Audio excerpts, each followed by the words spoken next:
Roar! Ew.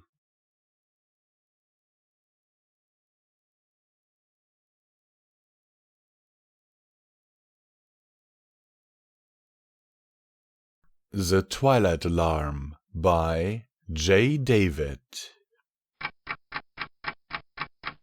To say that Twilight was feeling confused would have been something of an understatement. Oh, to be sure, she had her fair share of strange plans over the years, but she was usually the one giving them out, or thinking them up. Rarely did she have one of her close social circle use her as the one on the receiving end of some harebrained scheme like this. And yet, here she was, sitting in her study while her lifelong colleague, Spike, stood beside her. The young dragon was, at this very moment, tying a bizarre-looking device to her foreleg, like a watch, though far from as normal-looking as that. It bore right in its middle a shining red gemstone, not unlike the kind Spike would have happily munched on at breakfast. And speaking of Spike, when the Drake was happy that he'd secured the odd object to her, he took a step back and gave a firm nod, satisfied with what he'd done. "There we go," he declared proudly. Twilight blinked, looking down at him, then to the device he'd just put on her, before looking straight back at him. "And this would be..." Spike shrugged. "Just a little something I decided it was high time we got for you." Slowly, Twilight arched an eyebrow. "And that is?" Spike chuckled. "It's a Twilight Alarm!" The way he'd said that made it seem like it was the most obvious thing in the world, yet as soon as Twilight heard it, all she could do was giggle. "A Twilight Alarm? What, you think I'm suddenly some natural disaster that every pony needs to be warned about, Spike?" Spike smirked to that remark. "Well, kinda, yeah." Instantly, Twilight frowned, glaring down at the gem of the alarm. "And what, pray tell, makes you think that something like this is needed?" Spike gave her an incredulous look. "Not to put too fine a point on it, Twilight, but you do have a history of going crazy over little things that don't go according to plan. Figured we ought to get something to make sure every creature knows you're having a meltdown." Naturally, Twilight looked a little indignant at that, looking away and giving a quick huffing sound. I do not go crazy over little things, Spike." The young dragon opened his mouth to speak, only to have it shut again when Twilight reached forward and covered said mouth with her hoof. "And before you bring up the wanted needed spell, please know that I've heard that excuse a million times already, that I'm pretty sick of it by now." After a moment, Spike shrugged, acknowledging her point. "Fair enough, but that wasn't the only time. You seriously get worked up over lots of little things that don't really matter in the long run." Folding his arms, he gave her a somewhat analytical stare. "Like a certain trivia game or overdue library book?" Hearing about some of her more recent examples, Twilight at least had the decency to blush. But, ever the professional, she utterly refused to allow such things to be viewed as anything even remotely as bad as Spike was making them out to be. "For your information, I do not overreact to those things. I react exactly the right amount, thank you very much." Spike rolled his eyes, but said nothing as Twilight looked down to the device adorning her foreleg. "Besides, what's this thing even supposed to do?" Walking close beside her, Spike tapped the gemstone at the heart of the alarm. "It monitors all sorts of stuff, like heart rate, breathing frequency, you know, all the stuff that usually spikes when ponies stress out." Twilight afforded herself a quick giggle, patting her #1 assistant on the head. "And just where did you manage to make something like this? I didn't know engineering was one of your specialities." Spike looked to his hand and started counting off his claws. "Well, the basic theory was worked out by Sunburst, who took it to Torque Ranch to get the main setup going. And then we brought it in a couple of other ponies in to fine-tune it, like AJ and Starlight. Oh, and I think we also got some of your old Canterlot friends for it too, like Moondancer, since they have a pretty good idea of what kinds of stuff sets you off.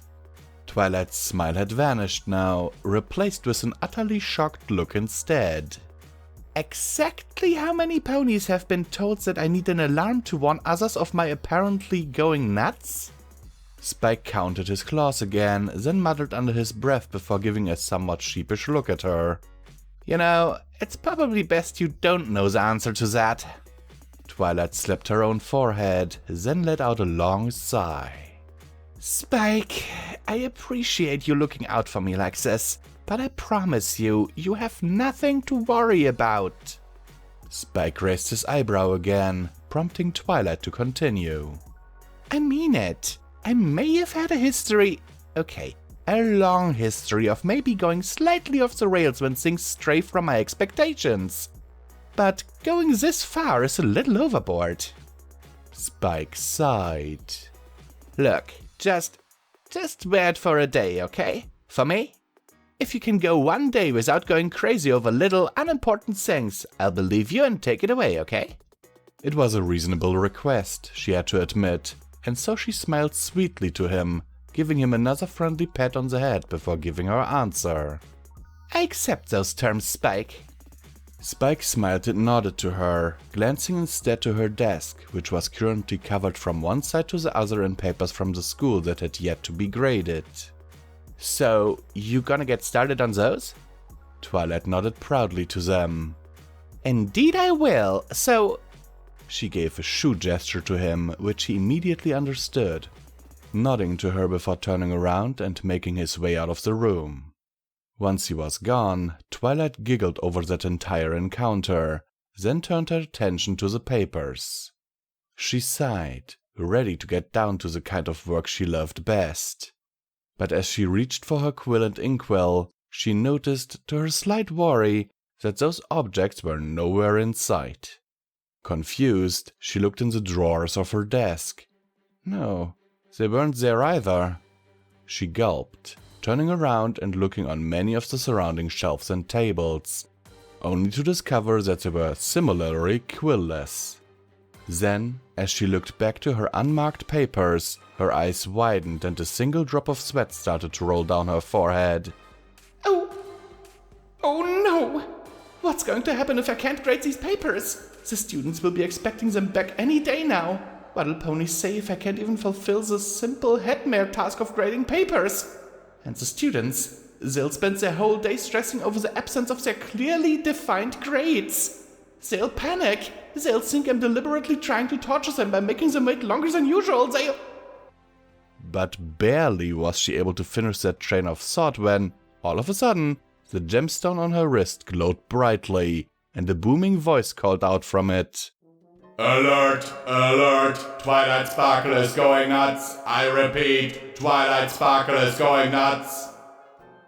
Twilight stared down at her alarm. Then, through the corner of her eye, she noticed a familiar figure leaning against the door of her office. Turning, she saw that it was Spike, who just so happened to have, in his claws, a certain quill and inkwell. After staring at him for a few moments, she coughed, blushing slightly and scratching the back of her head. Okay, maybe having this thing around might be worthwhile. Hello and welcome back to Common Times with Pony, and once again I will remind you that you could have listened to this much sooner if you had supported Pony&Wolf Productions through the links down in the description. Every dollar helps is needed and very much appreciated. So let me get into the meat of this. Yes, as I read in the comments of this chapter, not in the comments, in the author's notes. The author's notes here say, let's be honest, having Twilight go nuts over little issues has been one of this show's most entertaining things over the years. And I completely agree. I mean, yes, the wanted needed spell, oh my god. Or when she thought that she was failing Celestia's exam and was having this whole song about it where she teleported around Canterlot and Spike eventually joined in as a chorus, and I was like, oh my god. But yes, this alert, Twilight Sparkle is going nuts. I repeat, Twilight Sparkle is going nuts. Oh my god, that is priceless. So what do you think would actually happen if this alarm rang out in Ponyville Square? Meaning, what would ponies do? Would they like run into their houses and barricade the doors? I have no idea. I certainly would. Barricade the door. Seriously. Okay, now let's get to the word of the day. The word of the day is cupcake. Sincerely, Visual Pony, and I'm signing off.